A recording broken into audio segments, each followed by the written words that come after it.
Buenos días, mi nombre es María Isabel Becerra y en esta oportunidad vamos a comentar el caso emblemático Telefónica del Perú sobre vulneración del derecho a un plazo razonable del proceso y consecuente inaplicación de intereses moratorios por el exceso del plazo para resolver el procedimiento de reclamación, SUNAT, apelación, Tribunal Fiscal y cumplimiento, SUNAT. Bueno, a propósito de la última sentencia seguida en el expediente 225-2017, el Tribunal Constitucional falló en la acción de amparo presentada por Telefónica del Perú en adelante al contribuyente, declarando fundada la demanda y declarando, en efecto, en este caso, la vulneración al derecho a un plazo razonable del proceso, en función a 4 criterios. Debemos también considerar como premisa que el análisis global del proceso que se ha visto a fin de analizar esta vulneración ha sido el proceso contencioso tributario, es decir, la etapa de reclamación, el reclamo que presenta el contribuyente a fin de que SUNAT resuelva el tema, la etapa de apelación, cuando también el contribuyente presenta su apelación para que una instancia superior administrativa, como es el Tribunal Fiscal, tome una decisión. Así como también la etapa de cumplimiento, que es la ejecución de la decisión del Tribunal Fiscal. Entonces, este proceso contencioso tributario ha sido evaluado por el Tribunal Constitucional, el mismo que ha considerado como fecha de inicio del proceso, la fecha de interposición del recurso de reclamación, el 10 de enero del 2006, como ustedes pueden apreciar en esta filmina, el 10 de enero del 2006, y como fecha de conclusión del proceso contencioso tributario, la última resolución del Tribunal Fiscal que decide la controversia del cumplimiento sobre la decisión de fondo. Entonces, de acuerdo a la base legal vigente, y quisiera que vean en esta sección, por favor, la Administración Tributaria tenía 6 meses para resolver el recurso de reclamación en el caso materia de controversia, y posteriormente ese plazo también fue ampliado, y evidentemente la apelación también tiene un tiempo de resolución. Actualmente esos plazos son de 9 meses y son de 12 meses para resolver la apelación. Entonces, digamos que el proceso contencioso administrativo, en el mejor de los casos, debería demorar 12 meses más 9 meses, ¿no? 12 más 9 meses. Entonces, en este caso, ¿qué ocurrió? Que el proceso no demoró esos 12 y 9 meses, o 6 meses, según vamos a ver más adelante el plazo exacto de la resolución. El caso se resolvió en un proceso que duró más de 7 años. Ese periodo es el que ha sido considerado por el Tribunal Constitucional. Entonces, debemos aclarar que aquí no se está definiendo el tema del proceso judicial, no, solamente del proceso contencioso tributario. Bien, ¿cuáles son los criterios que señaló el Tribunal Constitucional? Fueron 4. El primero estaba referido a la complejidad del caso. Para el Tribunal Constitucional, este caso, al ser un caso administrativo, no implicaba, a decir del Tribunal Constitucional, un caso complejo. Además, se trataba también de un tema que no implicaba la materia de precios de transferencia, porque de acuerdo a los plazos, como habíamos comentado, y ustedes pueden apreciar aquí, en la oportunidad cuando la Administración Tributaria tenía 6 meses para resolver, la Administración Tributaria también tenía 9 meses para resolver, es decir, un plazo mayor. Actualmente son 12 meses para resolver un tema de precios de transferencia. Entonces, si la materia era sobre precios de transferencia, concluye el Tribunal Constitucional que esa es una materia compleja. En adición a ello, yo quiero sostener que de acuerdo al Decreto Legislativo 953, la primera vez que se amplió el plazo para resolver las materias controvertidas a nivel de reclamos, es decir, a nivel de primera instancia administrativa, SUNAT, fue con el Decreto Legislativo 953 y se amplió a 9 meses, como ustedes pueden apreciar. Esto ocurrió en el año 2004. ¿Y qué pasó? ¿Por qué fue la ampliación? Investigando la exposición de motivos de este decreto legislativo, se confirmó que la ampliación tenía como motivo la complejidad de esa materia. Como ustedes saben, los precios de transferencia son materias controvertidas referidas a las transacciones internacionales y saber determinar el valor de esa transacción, ¿no? Entonces, si hay un ajuste mayor, menor, determinar el valor que corresponde, el valor que corresponde a esa transacción, producto de un precio de transferencia. Hay métodos diversos para determinar si se ajustan o no el valor, si corresponde o no el declarado por el contribuyente o corresponde el determinado por la administración. Esa materia es una materia compleja y de acuerdo a esa, como les comentaba, de acuerdo a esa exposición de motivos, entonces se distinguió por primera vez desde el año 2004 dos plazos diferenciados, unos para materias más complejas y otro para materias no complejas, en el sentido de complejidad de acuerdo al legislador y que ha sido recogida, entendemos ahora, también por el Tribunal Constitucional. Por lo tanto, en este nivel, sí, los casos que ustedes están viendo son casos que no son de precios de transferencia, estaríamos ya cumpliendo con uno de los primeros criterios para determinar la vulneración al plazo razonable de un proceso. El segundo criterio que ha sido considerado por el Tribunal Constitucional es el criterio de la conducta del administrado. El Tribunal Constitucional ha determinado que en este caso no ha habido ninguna vulneración no ha habido ninguna vulneración en el sentido que no se ha realizado ninguna acción que obstruye el proceso, ni ninguna dilación, todo ha sido en el ejercicio regular de un derecho. Bueno, vamos a ver de qué trató entonces este caso. Primero quiero comentarles que el caso tuvo una fiscalización por el ejercicio 2000 y 2001, la fiscalización y concluyó en el año 2005. Entonces, digamos que este proceso administrativo, desde mi punto de vista, fue eficiente, óptimo.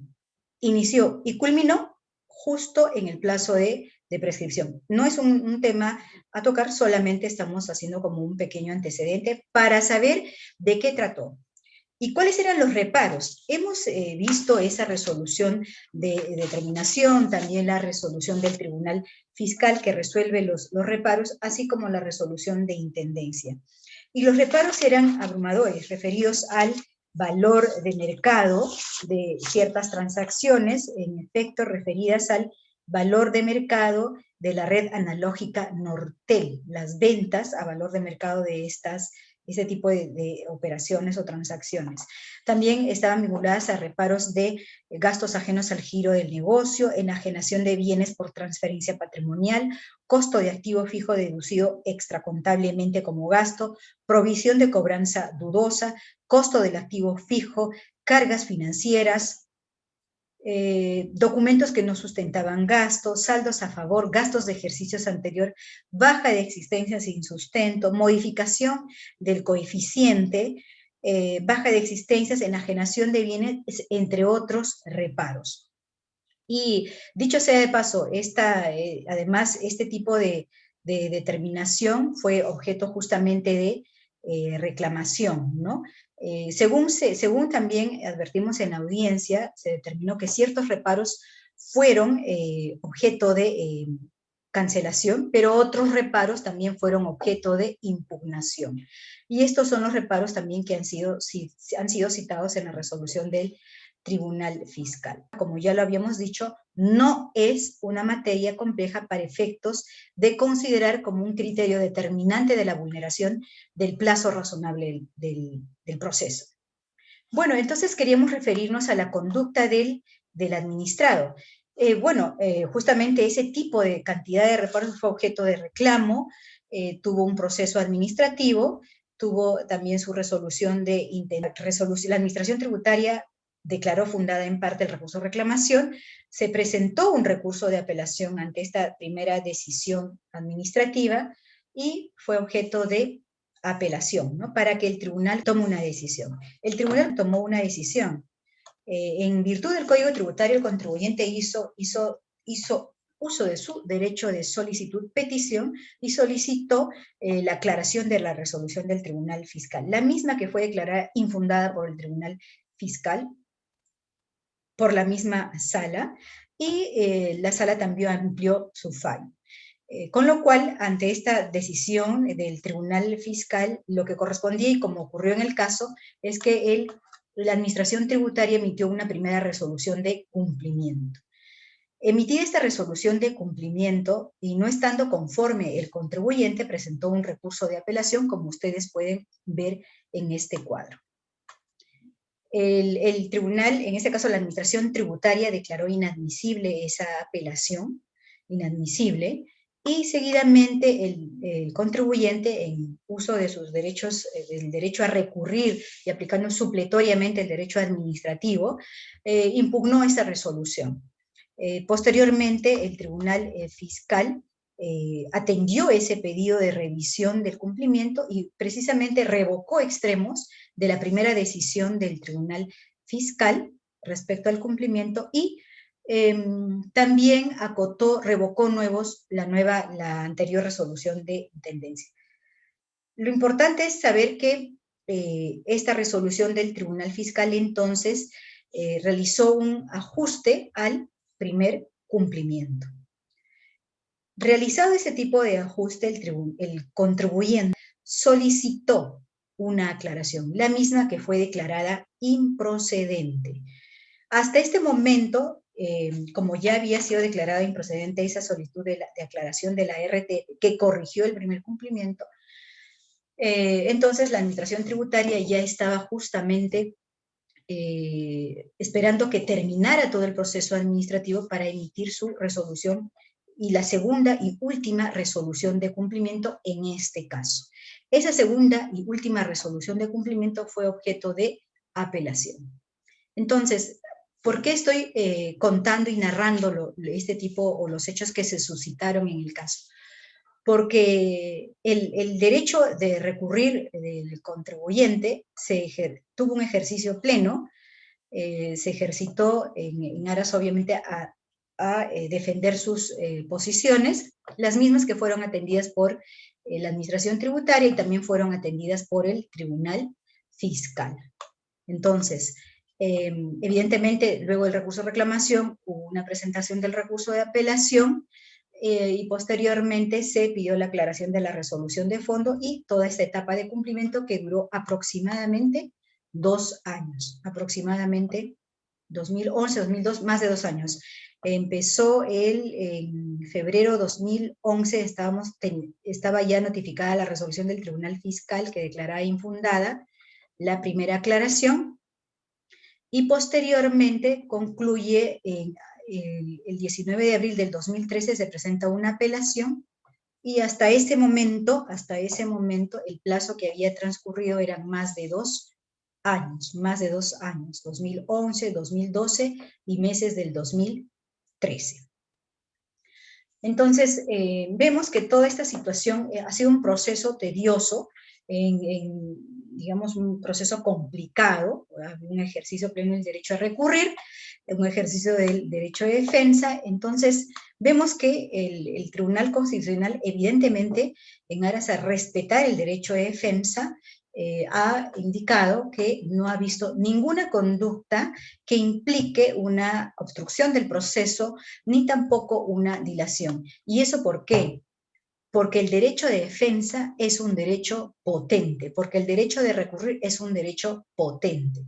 Entonces, este segundo criterio, yo creo que sí se va a utilizar, o el tribunal o las instancias judiciales las van a tener que tomar con pinzas. Con lo cual, si por ejemplo el caso que están ustedes revisando es un caso en el cual existe una resolución de intendencia, un recurso de reclamación, apelación, alegatos o presentación de documentos con la finalidad de que el tribunal o las autoridades tengan mejor conocimiento de los hechos y mejor argumentación a fin de mejor resolver, este sería un caso de pleno ejercicio del derecho a recurrir, así como pleno ejercicio del derecho de defensa.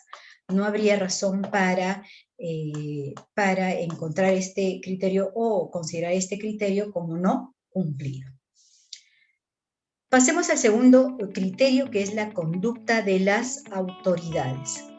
La conducta de las autoridades. ¿Qué ocurrió en este caso? Y como así también lo citaron en la defensa, en la audiencia, la defensa reconoció que estos casos demoran, que siempre demoran.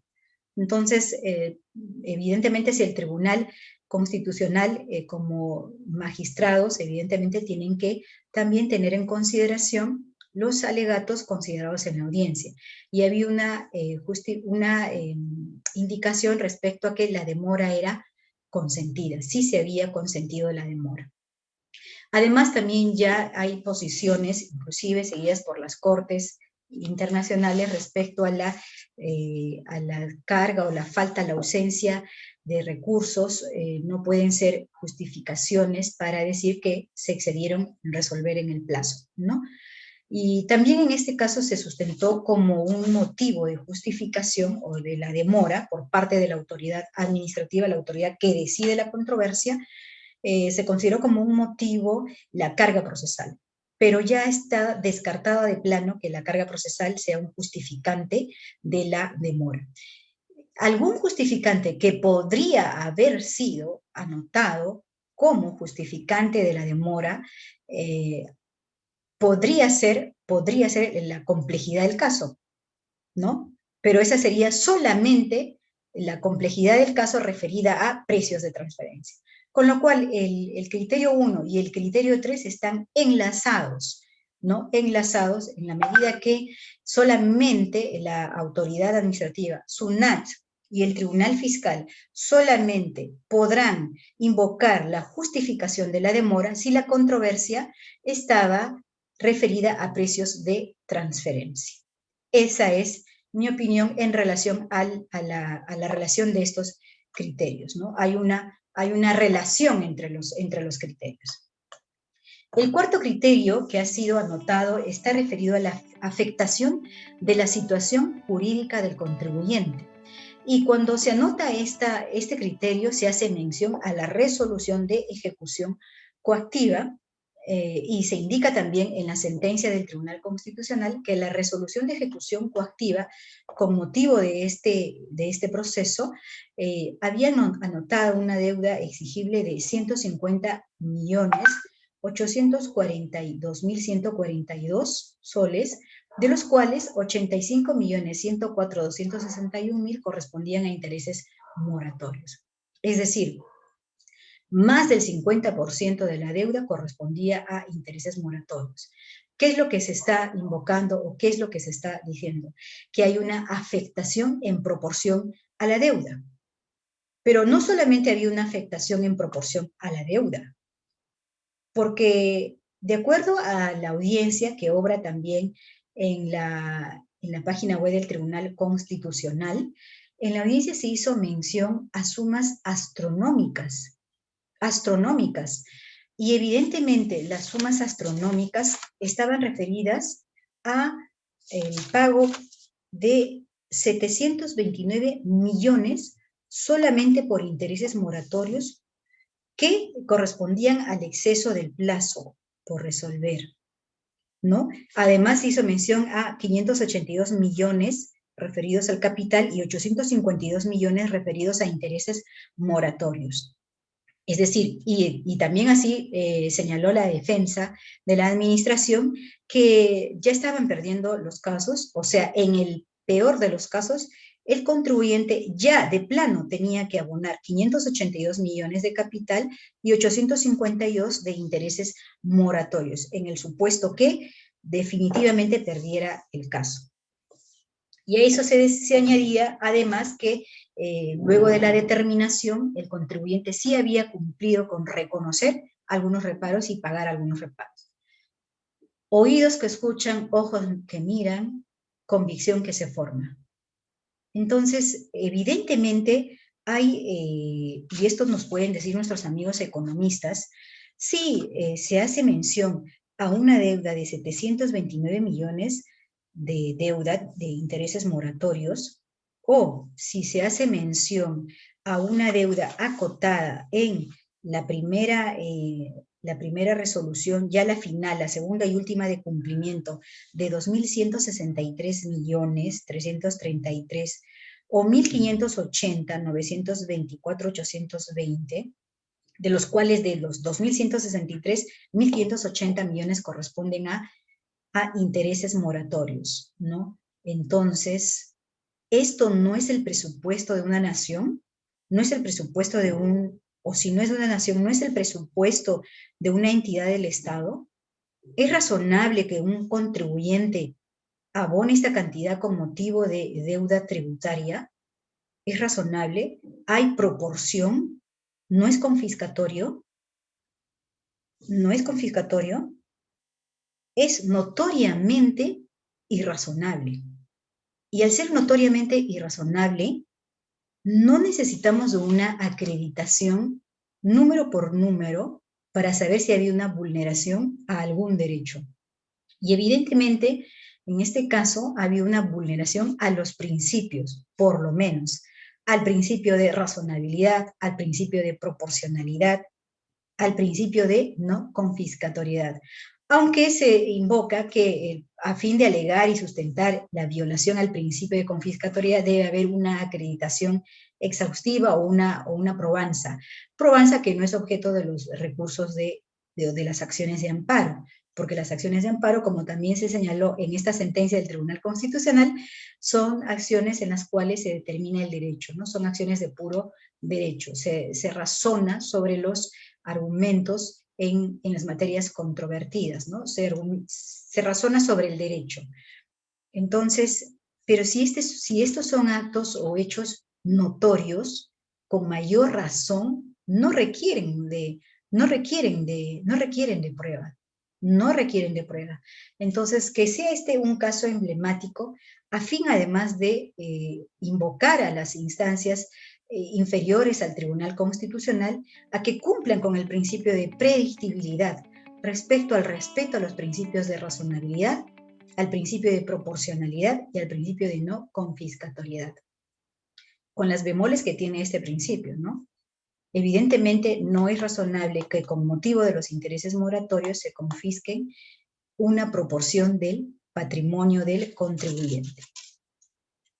Bueno, este ha sido el cuarto y último elemento respecto a la acotación realizada con motivo de esta controversia, y el cuarto elemento determinado así por el Tribunal Constitucional, y por estos cuatro elementos, o cuatro criterios, que este caso ha pasado a ser un caso emblemático de vulneración junto con los otros tres casos que posteriormente también vamos a comentar.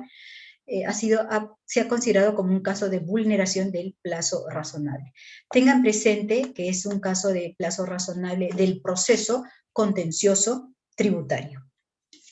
¿Y por qué es importante este caso emblemático? Además son casos ya de bastante data, ¿no? Porque a nivel internacional, en la Corte Europea hubo un primer caso emblemático, probablemente haya habido muchísimos más, pero emblemático fue el caso de Obermeyer versus Austria en 1990, seguida en la sentencia del 28 de junio de 1990, párrafo 72. Este caso emblemático fue un primer caso laboral. Y ese caso laboral trataba sobre la suspensión. Un trabajador había sido suspendido en su puesto de trabajo y solicitó la revisión judicial de esa decisión del empleador. Revisión que demoró 9 años. Entonces, la Corte Europea determinó que ese plazo no era razonable. Hubo también otro caso emblemático a nivel penal, el caso de Mota versus Italia. En 1991 se siguió ante la Corte Europea la sentencia número 11557/85, y en estos casos se estaban analizando la vulneración al plazo razonable. A nivel de la Corte Interamericana de Derechos Humanos, el primer caso emblemático fue el caso Jenny Lacayo versus Nicaragua, sentencia del 29 de enero de 1997, a propósito de un caso penal, y el proceso había tomado más de 5 años, y eran casos en los cuales se estaba evaluando en función a 3 criterios. El criterio de la complejidad del asunto, la conducta del justiciable, en este caso del agraviado, ¿no? Del agraviado, y una tercera conducta, la conducta de la administración o de la autoridad, ¿no? Por primera vez se incorporó el cuarto elemento respecto a la afectación de la situación jurídica en el caso emblemático Valle, Jaramillo y otros versus Colombia. Este caso emblemático se vio a propósito de la sentencia del 27 de noviembre del 2008 y en el Pleno de la Corte Interamericana de Derechos Humanos tomó la siguiente decisión en el extremo fundamento, que voy a citarlo porque es interesantísimo, en el fundamento 155, y dice: el tribunal considera pertinente precisar, además, que en dicho análisis de razonabilidad se debe tomar en cuenta la afectación generada por la duración del procedimiento en la situación jurídica de la persona involucrada en el mismo. Si el paso del tiempo incide de manera relevante en la situación jurídica del individuo, resultará necesario que el procedimiento corra con más diligencia a fin de que el caso se resuelva en un tiempo breve. Entonces, a mayor afectación, mayor brevedad del plazo. ¿Qué es mayor afectación? No es como también se citó en la sentencia, ni el rico ni el pobre. No, la afectación será en función al derecho, y esa es una opinión, en cuanto a la afectación al derecho involucrado. ¿Qué derecho constitucional está presente y cuánta afectación se está realizando? Evidentemente todos los derechos constitucionales tienen el mismo nivel de jerarquía, pero si estamos hablando de materia tributaria, sin duda el derecho que está involucrado en este caso, siendo materia fiscal, es el derecho de propiedad, pero también está el derecho de recurrir, como un derecho en general en todo tipo de proceso. Entonces, debemos tener en consideración esa afectación al derecho constitucional. Recuerden que en el tema del derecho a recurrir es un derecho constitucional también que está siendo considerado como una afectación, ¿no?, a la situación jurídica. Felizmente en el derecho no es matemática, es objeto de razonamiento, es objeto de cambios, de innovaciones, evidentemente de acuerdo a las controversias como se van suscitando, pero siempre hay estos ciertos parámetros y criterios que debemos considerar. Entonces, la afectación de la situación jurídica, y justamente el Tribunal Constitucional también al momento de analizar ese criterio hizo mención a la resolución de ejecución coactiva, al monto que estaba acotado como deuda y cuyo componente de interés moratorio representaba los 85 millones de un total de 150 millones. Entonces, ahí hay una afectación en proporción a la propia deuda y también hay una afectación al patrimonio. Dicho sea de paso, uno de los magistrados, en estricto el magistrado Espinosa, también hizo mención de que este tipo de afectaciones, vulneraciones, también estaban vinculadas a un derecho conexo, como es el derecho de propiedad. Entonces, estos son los cuatro elementos. ¿Y por qué estos son los casos emblemáticos? Estos son casos emblemáticos a fin de resguardar justamente una de las garantías que están reconocidas en la Convención Americana sobre Derechos Humanos. La garantía está referida en el artículo 8, numeral 1. Toda persona tiene derecho a ser oída con las debidas garantías y dentro de un plazo razonable por un juez o tribunal competente, independiente e imparcial, establecido con anterioridad por la ley, en la sustentación de cualquier acusación penal formulada contra ella o, acá viene lo importante, para la determinación de sus derechos y obligaciones de orden civil, laboral, fiscal o de cualquier otro carácter. Entonces, si ya tenemos y data de por lo menos desde el año 90 casos emblemáticos respecto a esta materia, y felizmente el Tribunal Constitucional así también lo está considerando en este caso emblemático, pues queremos invocar en esta oportunidad a todas las salas de segunda, primera instancia que apliquen el principio de predictibilidad, principio que está reconocido en el artículo 16 del título preliminar del Código Procesal Constitucional y la primera disposición final de la Ley Orgánica del Tribunal Constitucional. ¿Por qué? Porque los casos, si bien se está invocando que cada caso es particular, estos criterios son parámetros contundentes. Parámetros contundentes que si han sido observados en este caso de tal envergadura, la justicia es para todos. También se deben aplicar para todos los contribuyentes que cumplen o que cumplan este tipo de criterios. Y no debemos estar esperando a llegar hasta el Tribunal Constitucional. De ninguna manera. El Tribunal Constitucional también así lo ha señalado. Si bien hace una invocación a que sean los casos particulares, evidentemente también vamos a invocar a un principio de razonabilidad, ¿no? A un principio de razonabilidad y a una aplicación exhaustiva del principio de predictibilidad. Casos así deben merecer el mismo trato y la misma resolución en el sentido de ser atendidos los amparos cuando estamos hablando de este tipo de controversia respecto al plazo razonable, si hubo o no una vulneración, este punto exacto, ¿no?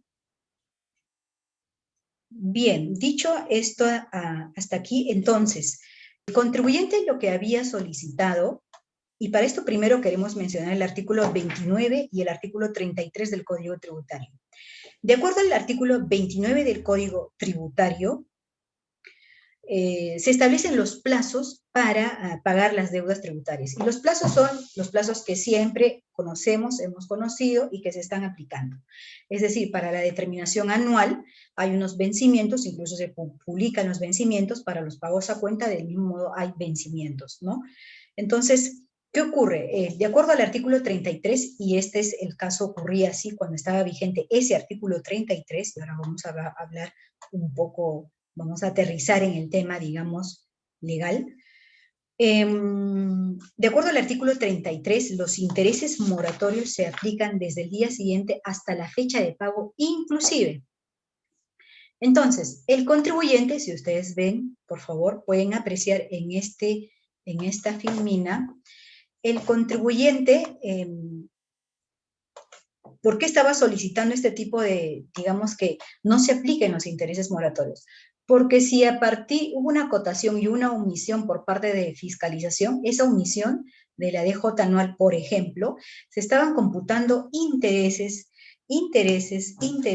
desde la omisión hasta la fecha de pago, o sea, hasta que esto culmine, hasta la fecha que pago, todos los intereses moratorios estarían contabilizando. Eso es lo que señala el artículo 33 y que en esa oportunidad estaba vigente para el contribuyente. ¿Qué ocurrió? Ocurrió que habían también es bueno decirlo también, habían casos luchas o batallas individuales a nivel judicial, a nivel de procesos contenciosos que llegaron hasta la Corte Suprema, o también a nivel de amparos. Y en esas luchas se invocaba que no era razonable que una deuda se incrementara de manera exponencial, astronómica, producto de los intereses moratorios. Y en esa oportunidad se alegaba la vulneración al principio de no confiscatoriedad, o también al derecho de recurrir, derechos que eran atendidos, ¿no? Que eran atendidos en estas instancias. Pero no existía base legal que así lo determinara. Entonces, ¿qué base legal recién, ¿no? En el año 2007, a nivel legal, se publicó el decreto legislativo 981 y por primera vez se creó en esa oportunidad la suspensión de intereses moratorios por el plazo de exceso de la reclamación. Bueno, en esta oportunidad, el contribuyente, en esa oportunidad, cuando se publica esa disposición, todavía no habían resuelto su reclamo. Más bien, se aceleraron en resolver el reclamo para no resolverlo a partir del 1 de enero del 2008. ¿Por qué? Porque una disposición transitoria haciendo una suerte de aplicación no inmediata de la norma, sino ultraactiva, señalaba o estaba aplicando el nuevo plazo, que el plazo se computaba desde el 1 de abril. O sea, en esa oportunidad ya eran 9 meses, porque esa misma norma estableció 9 meses para que SUNAT resolviera el reclamo. Entonces, los 9 meses, decían, se debía computar desde el 1 de abril, ¿no? Entonces, tenían plazo para resolver abril, mayo, junio, julio, agosto, septiembre, octubre, noviembre, diciembre. Ahí están los 9 meses. Si resolvía luego de ese tiempo, entonces ya todo ese exceso se podía suspender. Pero esa no fue la controversia. Si esa disposición transitoria infringía algún tipo de aplicación inmediata de las normas o no, esa no fue la controversia. Simplemente para el Tribunal Constitucional no consideró esta base legal, no tenía por qué, solo quiero ponerles en autos cómo es la situación ahora respecto a este tema. Ahora respecto a este tema, les digo que en el año 2007, vía decreto legislativo 981, se creó por primera vez la suspensión de intereses para el exceso de reclamación. En el año 2014, como ustedes pueden apreciar aquí, se creó vía ley 30.230 la suspensión de los intereses por el exceso de la apelación, al resolver la apelación. Y en el año 2016, vía decreto legislativo 1263, se creó la suspensión de intereses por el exceso del plazo para resolver el cumplimiento, así como se incorporó expresamente la impugnación y en esta etapa, y el plazo también para resolver ese cumplimiento, ¿no? Entonces, ¿qué ocurría? Si ustedes se aprecian acá, tenemos en el año 2007, por primera vez suspensión de intereses. Estaba ahí en este interín, aún no se resolvía el caso del contribuyente. 2014, suspensión de intereses de apelación. Para este contribuyente la apelación había concluido con anterioridad. Cumplimiento también había concluido con anterioridad. Pero, ¿qué es lo relevante aquí? Como el caso es un tema de vulneración de derechos constitucionales, solamente esta disposición legal sería solamente como reafirmar aquella vulneración de derechos constitucionales que ya se estaba realizando y, como les decía, cuyas batallas particulares judiciales también se estaban ganando. Entonces, ¿cómo es que analiza el Tribunal Constitucional este caso? Nos olvidamos de la base legal y analiza esta situación. Estos son los hechos que analiza el Tribunal Constitucional, el intérprete de la Constitución y mejor protector de los derechos constitucionales, en este caso, de los contribuyentes. Nos olvidamos de esa disposición. La tendremos presente, sí, en la conciencia, pero nada más. A fin de motivar la decisión, no tendrá relevancia en la motivación escrita, ¿no? Por lo menos. ¿Cuál fue entonces la decisión del Tribunal Constitucional? Fue, como les comentaba, considerar el plazo de inicio, se conoce como la evaluación integral del proceso contencioso o del proceso que está sujeto a evaluación. Y el proceso ha sido el proceso contencioso tributario. Es decir, en este caso no está incorporado el proceso judicial. ¿Cuáles son entonces los excesos? Los excesos que tendrá que determinar la administración tributaria son los excesos del reclamo, y dicho esto, estamos hablando, y como es vulneración de derechos constitucionales, que ha sido así reafirmado por el Tribunal Constitucional, el plazo original será el plazo de 6 meses. Ya no entramos en la discusión de si eran 9, no, simplemente son 6 meses, ¿no? Entonces, este es el exceso en la etapa de reclamación.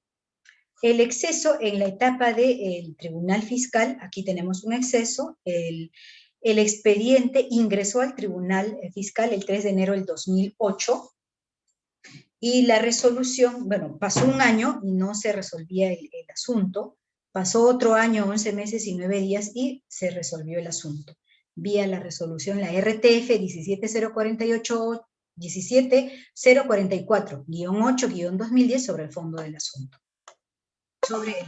asunto.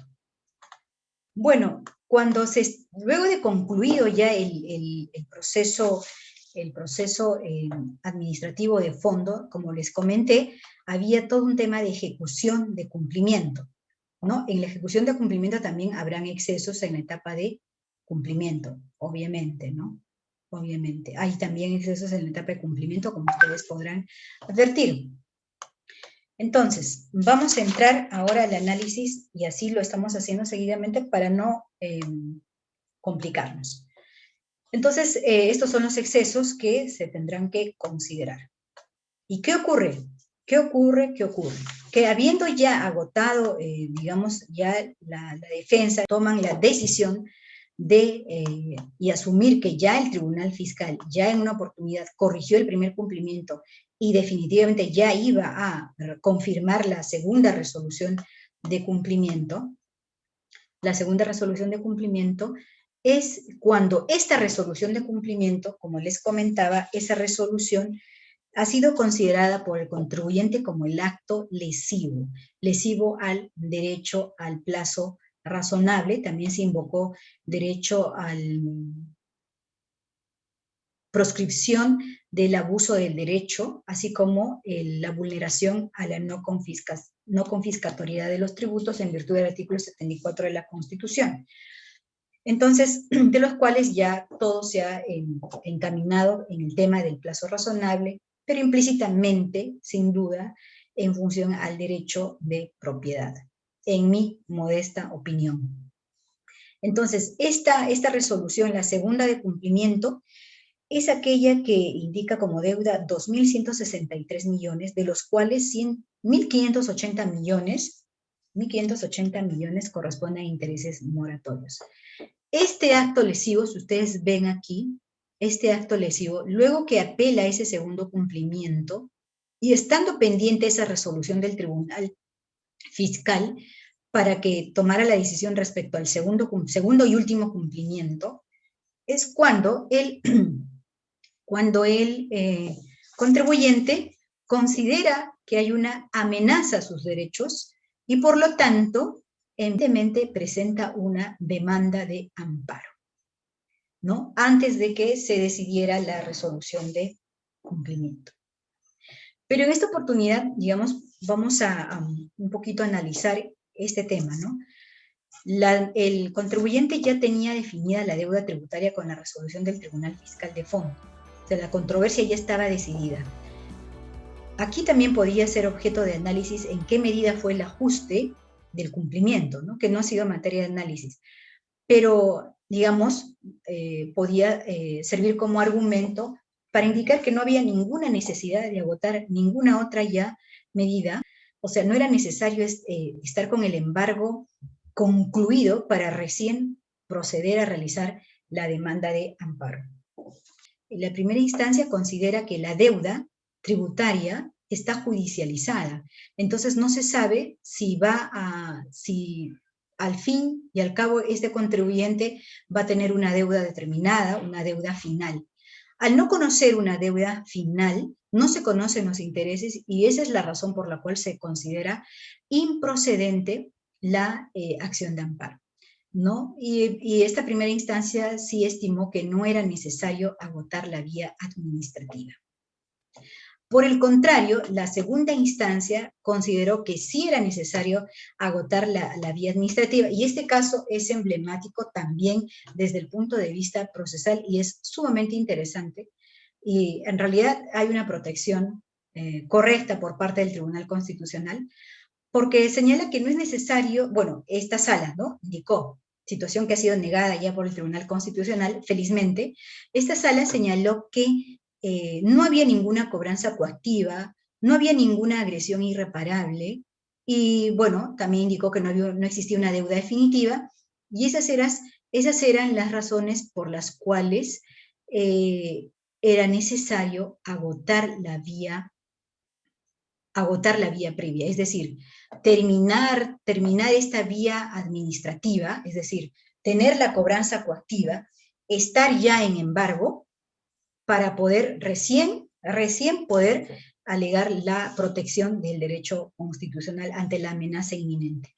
Entonces, este caso es súper interesante, porque no podemos entrar en una contradicción cuando la misma ley del Tribunal Constitucional, a la presentación de la demanda, haya cesado la amenaza o violación de un derecho constitucional. En los casos, digamos, y eso ocurre en los millones de casos que se siguen ante el tribunal, ante las instancias judiciales, en los casos fiscales, no pueden exigir al contribuyente una cobranza coactiva o que tenga la última resolución ya que cierra el procedimiento administrativo, si a los 7 días hábiles, de acuerdo al Código Tributario, se tienen solo 7 días hábiles para pagar o para que SUNAT ejecute el embargo. Eso quiere decir que tendría el contribuyente que esperar la última RTF que cierra el proceso administrativo y en 7 días pedirle al juzgado que declare admisible la demanda de amparo. Eso no ocurre. Y esto, más bien, por el contrario, si espera laboriosamente concluir el proceso administrativo, como pretende en este caso la administración, si se culmina laboriosamente ese proceso administrativo, evidentemente hay mayor probabilidad de que se incurra en el numeral 5 del artículo 5 de la ley del proceso constitucional. ¿En qué sentido? De las garantías constitucionales. En el sentido de que ya habría cesado la amenaza. Entonces, este sí es un caso interesantísimo y emblemático, ¿no? Cuando el contribuyente ya sospecha, determina y ya sabe que evidentemente el proceso administrativo se va a concluir, ya hubo una resolución del Tribunal Fiscal de Fondo, es inminente la cobranza coactiva. Por lo tanto, el daño es inminente, la amenaza es inminente. Y siendo así, la agresión podría ser irreparable. Felizmente, este ha sido el tenor también considerado por el Tribunal Constitucional. Al momento de evaluar el tema del agotamiento, ¿no? Desestima rotundamente el tema de la falta de agotamiento de la vía administrativa, ¿no? Entonces, este caso también resulta sumamente interesante para los casos y sobre todo para invocar a las salas o a la primera instancia. Evidentemente va a tener muchísimo trabajo el 11º juzgado, que es la instancia competente, para poder actuar en mérito a estos criterios ya contundentes, ¿no? A estas sentencias contundentes, y que por el principio de predictibilidad invocamos también sean ya ejecutadas, sean cumplidas. Más aún cuando hoy por hoy, por eso decía que solamente el tema legal no se va a analizar, pero de alguna manera, implícitamente, también se sabe que al día de hoy estas mismas situaciones son protegidas ya por el legislador. Bien, entonces, ¿qué ha ocurrido finalmente en este caso emblemático, muy interesante? Ha habido una ponderación de los principales derechos. Y el principal derecho que ha sido anotado ha sido el derecho al plazo razonable del proceso. Ustedes pueden apreciar en esta filmina cuál ha sido el meollo y cómo se ha impartido la justicia, qué derechos se han considerado. Y el principal derecho ha sido el derecho al plazo razonable del proceso. De la evaluación de todas las sentencias también advertimos que había una protección al derecho de recurrir del contribuyente, también al derecho de propiedad. Se citó el tema de la vulneración a este plazo, estaba conexo a otro derecho constitucional, al principio de razón. Y bueno, el principio de no confiscatoriedad, en nuestra opinión, sin duda también se ha protegido el principio de no confiscatoria, en nuestra opinión, ¿no? Bien, estos son entonces todas las conclusiones respecto al caso y estoy dispuesta a absolver sus consultas, preguntas. Tenemos aquí el nexo, ustedes nos pueden comunicar para cualquier otra inquietud y estaremos siempre en contacto hasta la siguiente oportunidad, que seguiremos comentando casos emblemáticos y comentaremos el caso emblemático también de Paramuga, que está siendo importante, ¿no? No se olviden de ese caso, tenerlo también en cuenta. Y los otros casos que también tienen que ver con la vulneración al plazo, el caso Medina de la Vaca, el caso Icatón, pero cada uno vamos a hacer una evaluación así exhaustiva, como ustedes están apreciando en esta oportunidad. Bien, eso es todo cuanto les quiero decir. Bueno, espero que se encuentren bien de salud y estamos en contacto hasta cualquier otra oportunidad.